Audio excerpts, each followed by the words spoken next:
C'était sur l'internaute. Alors cet article-là, je vais vous le partager. Toc, vous pourrez le lire à l'occasion. Et je le trouvais très intéressant puisque l'article en lui-même revient sur les raisons sur lesquelles justement un titre devient introuvable et après se retrouve à être payé, à coûter 70 balles ou 50 balles dessus, et il a demandé à plusieurs éditeurs, et ça reprend un petit peu l'explication justement du marché du livre, comment ça fonctionne, comment fonctionne une série qui derrière ne trouve pas succès. Ça peut partir au pilon, combien ça coûte de base de traduire un manga, et on comprend mieux un petit peu à la fois les coûts basiques, on comprend mieux aussi comment est géré derrière les retours aussi des librairies, et il y a pas mal d'informations qui pop à l'intérieur, comme la volonté pour dynamiser une série de faire des collectors, voire des fois de faire des collectors dès le premier volume, même des fois de dire on vend que le collector en premier, une fois que le collector est fini, on sort en volume normal pour essayer un petit peu de booster les ventes et derrière. Alors après, on peut toujours discuter du pourquoi, et est-ce que c'est justifié ou pas, mais derrière, c'est intéressant justement pour ceux qui des fois se plaignent du prix des mangas. C'est tout un sujet ça, où on pourra revenir dessus à l'occasion sur le prix du manga d'aujourd'hui. Et justement qui est lié à beaucoup de facteurs, dont notamment le prix de la licence, le tirage, la réception publique, etc., le coût au niveau du livre.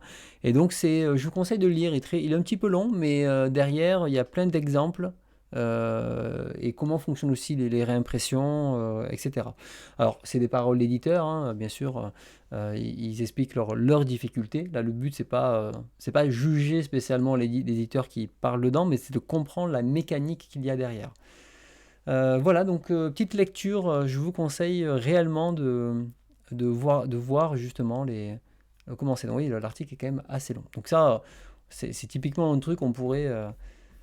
je manque de temps, mais c'est typiquement, on prend un article comme ça, on pourrait même le lire limite ensemble et passer un moment dessus, quoi.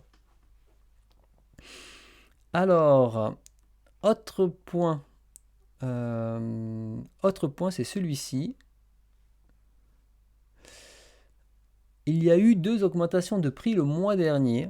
Il y a eu d'abord Panini qui a annoncé 2 changements de prix. Une sur Promesse en rose, donc une série qui est en cours, et les prix vont prendre 1 € à partir du tome 9.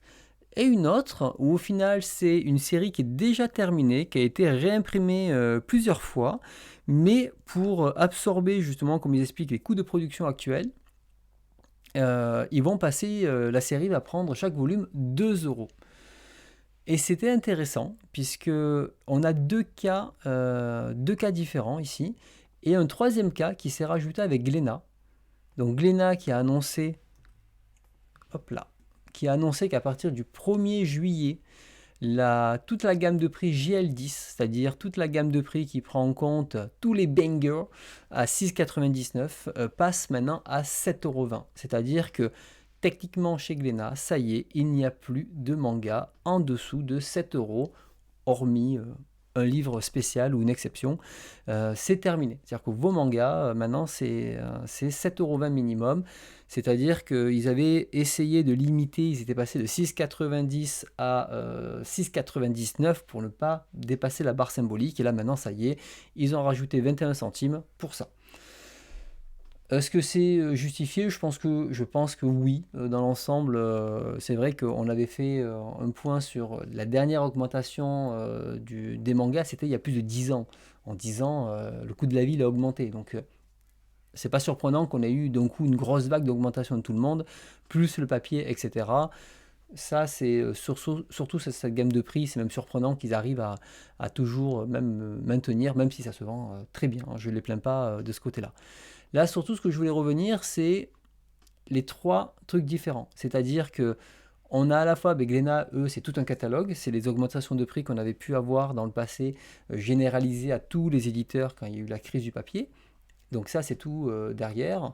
Mais du coup, voilà, ça c'est OK. Ben voilà, aujourd'hui, même si on en produit 200 000 à chaque fois, ben, en fait, on se rend compte qu'on n'est plus dans nos coûts, en tout cas, on n'est plus dans les marges de sécurité qu'on veut pour gagner de l'argent derrière. Je vous rappelle que ce sont les entreprises qui sont là pour gagner de l'argent. Ils ne sont pas là pour promouvoir de la culture, de l'art ou machin. Ils sont là pour gagner de l'argent, hein. Rappelez-vous bien ça dans la tête, hein. Toute votre vie, ils ne sont pas là pour vous faire des fleurs. Ils sont là pour vous vendre quelque chose, hein. C'est vraiment ça. Et donc, là-dessus, on a, on a ça. Et là, on a deux cas différents. Alors, Princesse en rose, ben, du coup, c'est qu'il y a un problème au niveau de la sortie. Donc, il n'y a pas assez de personnes. Elle n'arrive pas à trouver son public. Et c'est là où je vous renvoie vers l'article de Valentin Paco qui explique aussi ben, pourquoi et qu'est-ce que ça engendre derrière en termes d'organisation, de coûts, de pertes au niveau d'une série comme ça. Et derrière, on a Happy qui finalement, en fait, ben, Happy a trouvé son point maximum de rupture, en fait, enfin de vente. C'est-à-dire que finalement, Happy s'est vendu assez pour être réimprimé par rapport aux impressions de base. Mais aujourd'hui, ben, le problème, c'est que ça se vend plus. Ça se vend plus. Et donc, si on veut continuer à mettre le catalogue toujours disponible, eh ben, il n'y a pas d'autre choix qu'augmenter le prix parce que ben, entre les coûts de réimpression, parce que là, on réimprime à coût de 500, enfin peut-être 1000 exemplaires, eh ben, comme l'article explique très bien, ben, les coûts ne sont pas les mêmes quand tu imprimes 1000 exemplaires et quand tu en imprimes 10 000 ou 100 000. Ben, du coup, pour garder, ben, pareil, toujours quelque chose de rentable, il y a quand même 2 euros qui sont pris dedans. Ben voilà. Et ça, c'est ce qui risque d'arriver au fur et à mesure au marché du manga, où ben, ponctuellement, on a des séries qui vont pomper, et c'est pas la première fois que ça arrive, hein. On a des Mangetsu, il y a pas longtemps, a fait ça. Il y a d'autres éditeurs, pareil, ils augmentent les prix, ou alors, ce qu'on avait dit, c'est que ben, directement, les prix, ils arrivent et on va payer 12, 13, 14, 15 balles pour des bouquins de 220 pages. Et ça, c'est ce qui est en train d'arriver aujourd'hui. Et alors, je ne voulais pas spécialement en parler aujourd'hui, mais c'est l'occasion. On va en parler, justement, un tout petit débat au milieu de l'actu et compagnie, de dire, voilà, aujourd'hui, il y a beaucoup de plaintes. Alors, ce n'est pas préparé, hein, je le sors comme ça, juste en réflexion. Il y a beaucoup de plaintes sur le prix des mangas. Ce qui est vrai. Ce qui est vrai, on regarde, enfin, c'est pas le premier, mais on en avait déjà parlé en plus dans Bunko.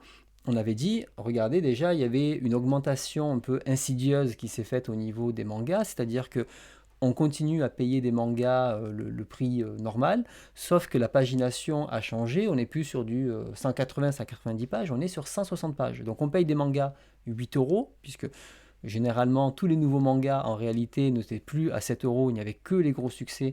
Tous les nouveaux mangas étaient à 8, 9, 10 euros déjà de base, c'est juste que les gens n'ont pas spécialement calculé, mais en plus, certains faisaient que 160 pages. Donc si on regarde au coût, ben, ouais, ça coûte plus cher. Alors, c'est pas un raisonnement logique hein, de regarder le coût à la page parce qu'il y a beaucoup de paramètres autour, mais d'un point de vue bête et méchant, enfin, lecteur, on se dit, ben ouais, mais là, finalement, j'ai payé plus cher mon manga, clairement, que ça. Et du papier de moins bonne qualité, il y a pas mal de trucs qui grattent de partout. Et ça, c'est intéressant parce qu'il commence à y avoir des mangas comme ben, Deidar qui arrive à 13 balles en petit format.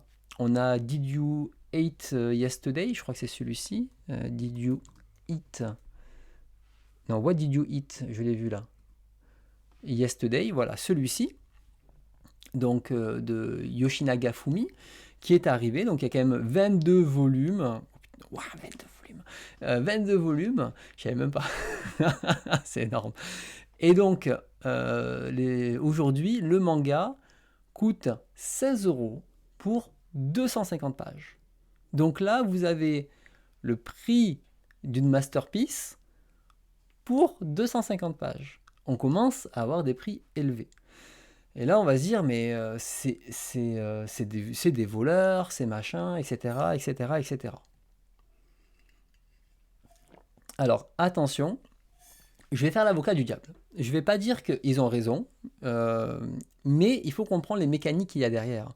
C'est-à-dire, c'est pas un tome double, hein, 250 pages. Je suis désolé, c'est pas un tome double. Loin de là. Hein. Et, euh, et encore, c'est 250 pages annoncées ici. Hein. Donc en vrai, ça doit être 230. Hein. Donc du coup, ce qu'il y a, c'est que on a été habitué pendant très très longtemps, pendant trop longtemps, à payer des mangas à 7 euros. Sauf qu'en fait, tous ces mangas qui sortaient à 7 euros, sans faire de changement au niveau au niveau, comment dire, du public, et cetera. En fait, ça se vendait. Pendant des années, ça se vendait facilement. Pourquoi? Parce que l'offre restait assez légère, assez simple, et donc du coup, comment dire, ça pouvait s'acheter. On trouvait tous les mangas trouvaient leur public plus ou moins. Mais au fur et à mesure des années, le problème c'est que le prix est resté à partir de 7 euros et l'offre s'est vraiment diversifiée et agrandie. Sauf que le public, lui, même s'il a grossi, n'a pas grossi au point d'acheter toutes les nouveautés. Quand il y a 8 nouveautés par jour qui sortent aujourd'hui, vous vous doutez bien que 8 nouveautés, ça va être le budget maximum de peut-être 90% des gens. Enfin, et encore, je dis des chiffres au pif, hein, j'ai aucune statistique là-dessus, mais de beaucoup de personnes, ça va être leur budget maximum. 8 mangas, c'est déjà énorme, quoi.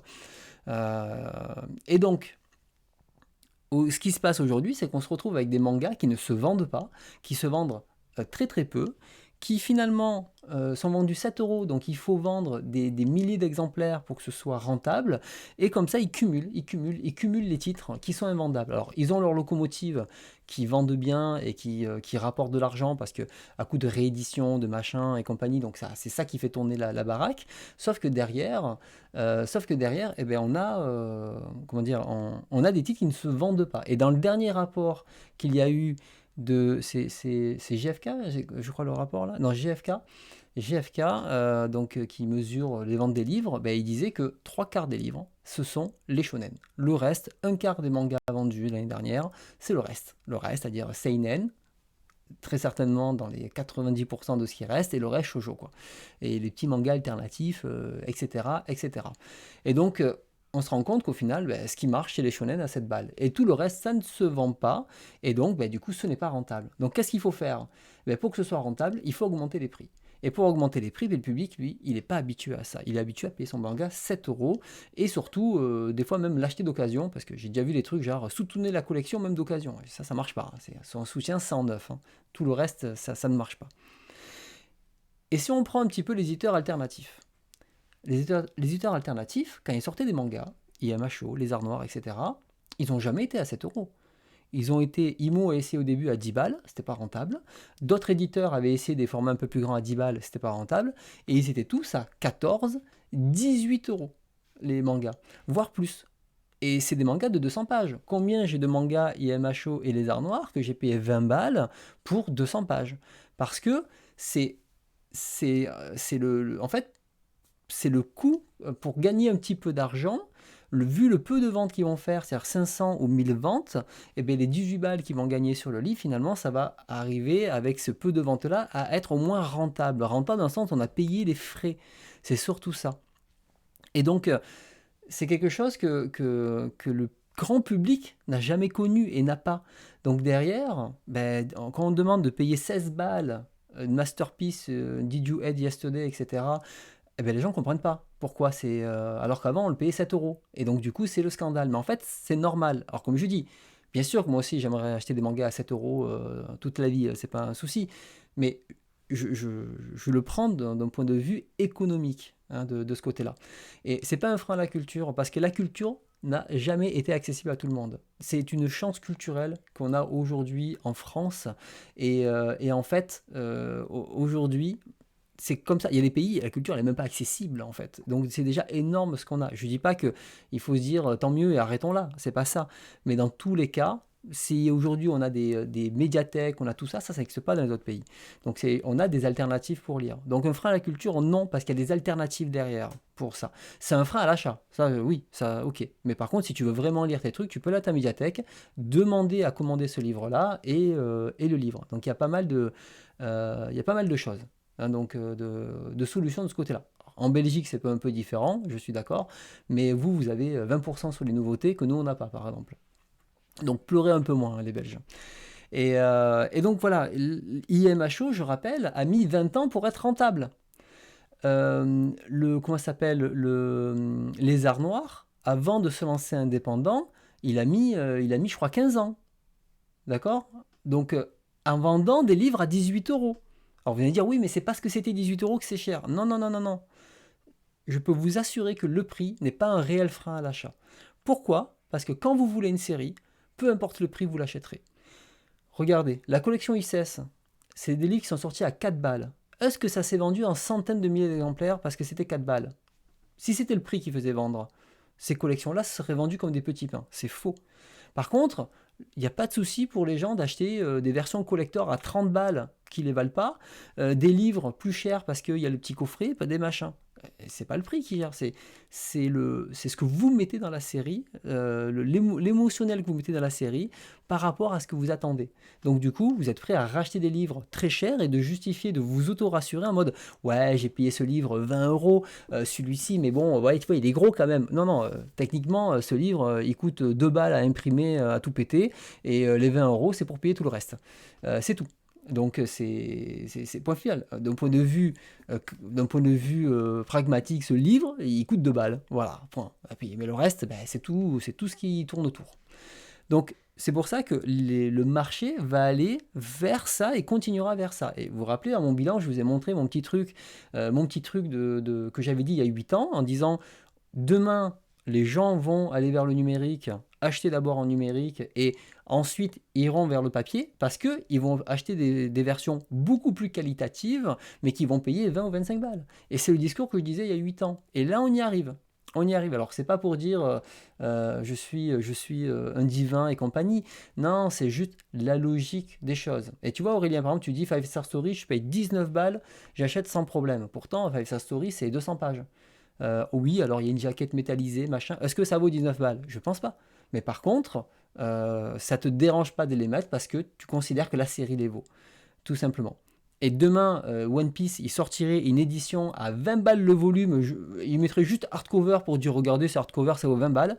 Je peux vous assurer que les fans, ils vont tous acheter cette putain d'édition hardcover à 20 balles et ils vont mettre 2000 balles pour avoir les 100 volumes. Et c'est vrai, parce que la série, ils la voudront, clairement.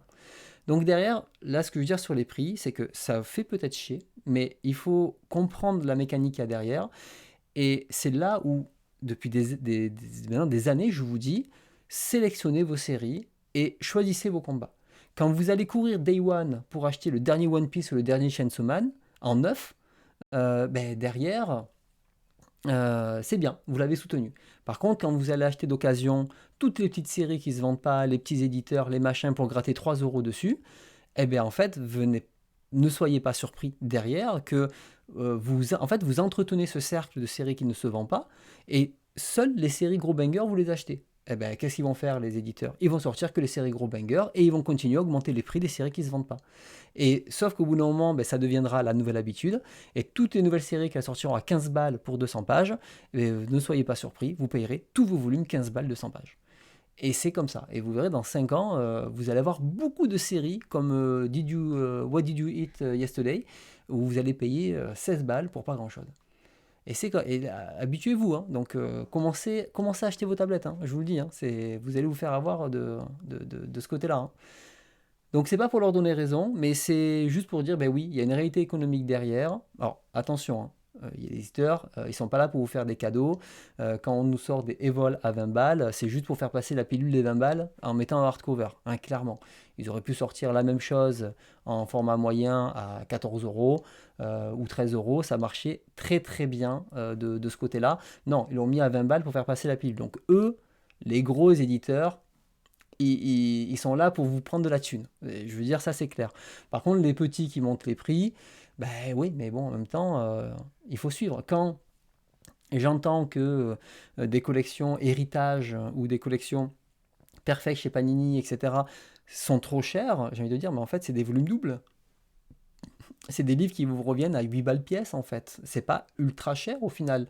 Mais souvent, le consommateur, ce qu'il va voir, c'est le prix final. Ah ouais, mais ce livre-là, il vaut 25 euros. Ouais, mais peut-être qu'il est épais, il y a beaucoup de pages, il y a plein de choses, donc il vaut le coup d'être acheté. Mais quand je vois What Did You Eat Yesterday, il y en a qui l'ont acheté à 16 balles, techniquement, il y a rien en fait. Je veux dire, il y a rien qui vous oblige à l'acheter à ce prix-là. C'est parce que vous la vouliez que vous l'avez acheté à ce prix-là. Tout simplement. Donc y a plein de choses comme ça, donc c'est pas préparé, donc c'est très décousu dans mon discours et tout ce que je dis là, mais en termes de prix, c'est normal qu'on ait une augmentation des prix. Maintenant, bien sûr que ça fait chier en tant que consommateur de payer si cher.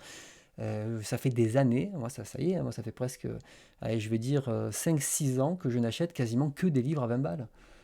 Quand j'achète un livre américain à 36 $, bah, je l'ai acheté quoi. Et quand on achète des livres à 20 balles, en fait, je suis pas surpris d'avoir ces prix-là. Par exemple, Day Dark, moi je l'ai pas fait parce que c'était du petit format. Ça m'aurait pas dérangé qu'ils me fassent payer 18 balles un grand format. J'aurais râlé sur le coup, mais je l'aurais acheté en grand format. Là, le petit format ne m'intéressait pas, donc du coup, je l'ai pas pris. Je préfère le lire en numérique, tout simplement. Et puis après, ben voilà, vous n'êtes pas obligé de tout acheter. Il faut savoir que je t'engueule pas, Aligato. Il faut savoir qu'avant, ben, comme c'était pas cher, on avait tendance à suracheter les mangas. Et il y a des moments, vous voyez bien, vous achetez des trucs, ça vaut pas le coup en fait d'acheter. Il faut aussi montrer aux éditeurs que si tu nous sors de la merde, ben non en fait, on n'est pas au rendez-vous. Si tu nous sors des trucs qualitatifs, on est au rendez-vous. Et ça, c'est vous en tant que lecteur qui avez aussi ce pouvoir-là. On a le droit d'acheter ce qu'on veut, on a le droit d'acheter des mangas bien merdiques et divertissants, il n'y a pas de souci, je suis le premier à en lire de temps en temps, mais derrière, il faut voilà, mettre des critères de qualitatif un petit peu plus élevés en disant, ben, cette série-là, je pense qu'en fait, elle vaut pas le coup que vraiment je dépense 13 balles par volume, il y en a 10, finalement je vais la mettre de côté, quoi, tout simplement. Donc derrière, voilà, mais il y a tout un truc, Nina, avec les intermédiaires, les machins. Moi, je trouve que le circuit du livre est gangréné par trop d'intermédiaires. Mais derrière, comment dire, derrière, c'est comme ça. Maintenant, vous pouvez aussi acheter en numérique, vous coupez l'herbe sous le pied de tout ça, hein, clairement. Exactement, j'ai Primus. C'est en dessous de 18 euros, moi j'achète pas. Ça veut dire que c'est pas bien. Le prix définit la qualité du livre, de l'histoire. Exactement. Mais par exemple, un cheminot 30 euros chez Mangetsu, ben, moi personnellement, j'ai pas. Bon, j'ai lancé une édition en plus, mais j'aurais pas assez d'affect avec cette série pour mettre 30 euros dedans. Par contre, ben, je mets 30 balles dans Blackjack. C'est comme ça. Et je suis prêt à mettre les 500 euros pour avoir la collection complète de Blackjack. C'est pas un souci. Mais arrêtez avec mes cheveux là. Ils sont très bien mes cheveux, dis donc. Et voilà, c'est bon. Je vais les attacher. Si vous continuez, je vais les attacher, hein. Attends, je vous préviens, je les attache, hein. Et 45 euros dans Team Phoenix. Vous voyez, le premier livre Team Phoenix, ça m'a fait chier de mettre 45 euros. Ben, finalement, j'aime bien Team Phoenix, je trouve ça très cool. Alors, est-ce que ça vaut 45 euros? Peut-être pas, mais j'ai acheté les autres et j'ai fait, bah, c'est bon, hein. Il m'en reste encore un et écoute, il y a 45 euros qui attend là sur le côté pour dépenser, c'est pas grave, quoi. Donc, oui. Alors, c'est vrai que le dessus de cheminot, là, il est assez particulier. Ça fait très peau de boutonneux adolescent. C'est assez sale. Je pense qu'ils auraient dû faire le truc où tu presses et il y a du pus qui sort. Voilà, ça aurait été un nouvel effet très sympa. Non, mais Team Phoenix, il y a de la couleur, il y a autre chose, mais ouais, je pense que en soi, ça vaut pas quand même pas 45 balles, quoi, le livre. Mais c'est pas grave, l'histoire est très cool. Donc voilà, donc c'est juste pour vous dire que réaliser en fait derrière le marché du manga tel qu'il est. Il faut prendre un peu de recul en tant que consommateur, c'est ça que j'essaye de dire. Et des articles comme Valentin a fait, je l'ai partagé parce qu'il n'y a pas beaucoup d'articles intéressants parmi les journalistes et celui-ci est bien, il est intéressant. Donc lisez-le et derrière vous allez voir comment dire, prendre du recul et vous dire finalement, il y a des moments où vous n'avez pas besoin d'avoir cette série. Des fois, vous n'avez pas besoin de faire la collection complète d'un auteur. Moi, le premier, hein, j'ai mes travers aussi, hein, c'est pas le souci, mais des fois, il y a des trucs, je dis non, ça, j'achèterai pas. Et des fois, vous dire, bah, en fait, ça, je pourrais le lire sur ma tablette, ça suffit, quoi. Ça suffit et c'est pas grave. Et puis, il y a des services comme Manga.io, il y a Manga Nova qui est arrivé, ça, on va en parler après. Il y a d'autres plateformes qui arrivent, qui se démocratisent. Et ben, c'est l'occasion pour vous de prendre le virage aussi, de vous dire, eh ben, un Evol, vous ne voulez pas le payer 20 balles, ben, vous l'achetez 7 balles en numérique pour rester légal, parce que vous pouvez soutenir les auteurs aussi en numérique, donc vous restez légal, ça vous a coûté 3 fois moins cher. Ben voilà, et vous avez lu l'histoire, parce que le plus important, c'est l'histoire, les gars, hein. Je vous rappelle, le plus important, c'est pas le papier, le carton, la couverture, c'est tout ça, ce qu'il y a à l'intérieur, c'est qu'est-ce que ça raconte, quelle émotion ça nous fait découvrir, partager, etc. C'est ça le plus important du manga. C'est pas tous les effets qu'il y a autour et de se gargariser, de dire regarde-moi ça, ce beau hardcover, on peut taper dessus, on entend la couverture, quoi. Donc voilà, donc je ne vais pas m'étaler plus parce qu'après je vais me répéter et mon discours n'est pas assez structuré pour aller plus loin. Mais je pense que vous avez compris l'idée. J'ai pas pu lire tous vos commentaires au fur et à mesure, je les lirai un petit peu après. Mais vous avez compris l'idée, achetez mieux et ne soyez pas surpris. Ça fait déjà des années que c'est en cours, des années que vous avez des mangas à 10 balles et que vous ne le réalisez pas. Et aujourd'hui, c'est juste qu'on a dépassé cette barre symbolique et que maintenant, bah, à la dépasser, ils s'en battent les couilles, les éditeurs. Ils mettent directement des volumes à 12, 13, 14, 16 balles directement. Donc voilà, donc ça c'est le truc. Et donc à vous de soutenir aussi les plateformes. Là par exemple, Elildor, tu dis le problème de la plateforme c'est que ça se multiplie avec les abos à prendre. En même temps, si vous êtes abonné à rien, bah, il faut pas se leurrer. Tout le monde va tenter. Si tout le monde prend un abonnement unique chez un opérateur et vous choisissez celui que vous voulez, hein, eh ben, si tout le monde est là, il y a la pression derrière au niveau de l'éditeur. Si un éditeur sort quelque chose de sa solution à lui, eh ben, il va comprendre que ben non, les gens ne sont pas là parce qu'ils sont déjà ailleurs, quoi. Et donc voilà, il faut aussi soutenir dès le début. Donc c'est pour ça que moi, Mangaio, même si je l'ai toujours dit, le lecteur il n'est pas ouf, le catalogue a mis beaucoup de temps à se construire et commence à avoir des choses intéressantes dessus. Je suis très content d'être allé dès le début et depuis le début je paye, la première année où c'est sorti je paye, même si je lis peut-être pas des fois énormément dessus, mais c'est pas grave, juste parce que j'ai envie qu'une plateforme se construise là-dessus et qu'il y ait une vraie solution. Et même si Kiun lance son truc, même si demain Glénat va lancer son truc, c'est sûr, etc., ben, c'est pas grave. Je soutiens une plateforme et j'ai envie de pousser ça. Et on ne peut pas aller partout, de toute façon. Allez, je change de sujet, mais vous avez compris l'idée. Et je ne sais pas si vous êtes d'accord avec moi ou pas, mais derrière, voilà, moi je ne pense pas être dans le faux en disant tout ça. Et poussez-vous, enfin, bougez votre cul dans les médiathèques et dans les bibliothèques, etc. Parce que c'est là où vous avez plein de choses à découvrir, surtout quand c'est trop cher, vous n'avez pas les sous, etc. C'est faux. Les sous, on les a quand on veut acheter. Ça, je vous l'assurer. Même quand je gagnais un SMIC et que j'avais pas de thunes, je me débrouillais pour acheter des mangas. J'en vendais d'autres, je me débrouillais, j'en achetais en fait. Et finalement, alors qu'avec cet argent-là, j'aurais pu acheter à bouffer et faire autre chose. Non, quand on veut acheter un truc, on trouve toujours l'argent. Et quand on dit on n'a pas d'argent et qu'on on va acheter autre chose, c'est qu'on en a. C'est juste qu'on n'a pas envie de le mettre là-dedans. C'est pas pareil. Donc, allez voir les médiathèques, c'est gratuit. Enfin, gratuit, ça coûte un abonnement ridicule. Donc, là, derrière, allez-y, parce que l'important, c'est pas le posséder. Arrêtez, hein, franchement, c'est pas de le posséder. Le plus important, c'est de le lire. Moi, il y a plein de choses. Avec le temps, on me les aurait prêtées à lire, je ne les aurais pas achetées. Je les aurais juste lu, ça m'aurait suffi. Donc, voilà.